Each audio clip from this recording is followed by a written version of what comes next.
Ending homelessness, that's the goal of one charity in Grand Rapids called Well House. The nonprofit buys houses in disrepair, fixes them up to put a roof over the head of those in need. Community Affairs Director Casey Jones is out of the plaza with one of their board members. Casey? Yeah, good afternoon, Emily. We're joined by Marin Tanner from the Well House. Such a unique organization here to West Michigan, Marin. I know you guys started in 1977 on Cass Avenue with just one house, and you guys have really exploded to meet the needs, but not necessarily match the needs as we have seen and we'll hear about. What is it about the Well House that makes you guys so unique? Well, you know, we have a lot of really fine organizations in town like Mel Trotter and Family Promise and what have you that are there to meet the needs, the immediate needs for immediate housing for people who are homeless, shelter type of housing. Well House is really the next step.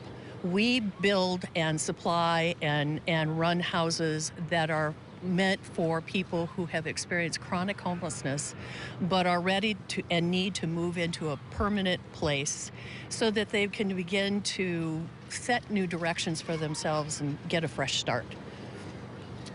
What have you guys seen with the success rate with something like this since your beginnings in 1977? Because it is a unique approach to ending homelessness. It is a unique approach. Since 1977, we've had about 5,500 people stay in one of our homes at one time or another from all walks of life.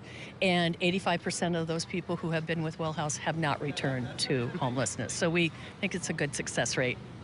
I know as we, in our current environment, you know, you guys are there to help everyone, help the entire community.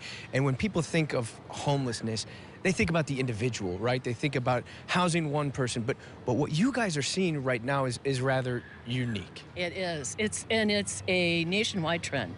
The percentage of homeless people that are individuals is actually going down. The percentage of families experiencing chronic homelessness is going up.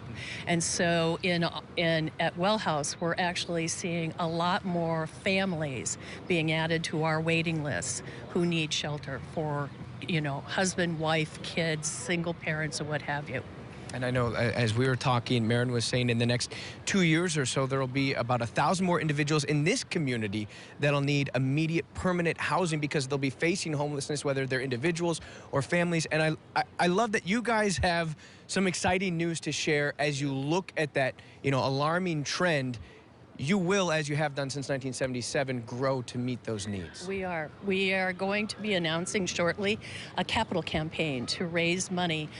In addition to the 15 houses that we own, we also have 5 lots that we own within the southern part of Grand Rapids. And we are going to be working with Orion Construction to build energy-efficient new homes on those lots so that within the next 2 years we can house an additional 35 plus people, be they individuals or families. Building homes is something new for you, but for folks at home that don't know, a lot of the 15 houses that you have now were either bought or gifted from city lots. Yes, exactly. And it took heroic work from our staff and some incredible volunteers who are here with us today to whip those old houses back into shape and bring them up to code so that they're there for this population that is very vulnerable. Marin Tanner with the Well House. She's on the board there, a group that has been fighting homelessness in West Michigan since 1977. You can learn more about their efforts and their capital campaign they'll be announcing soon over at woodtv.com.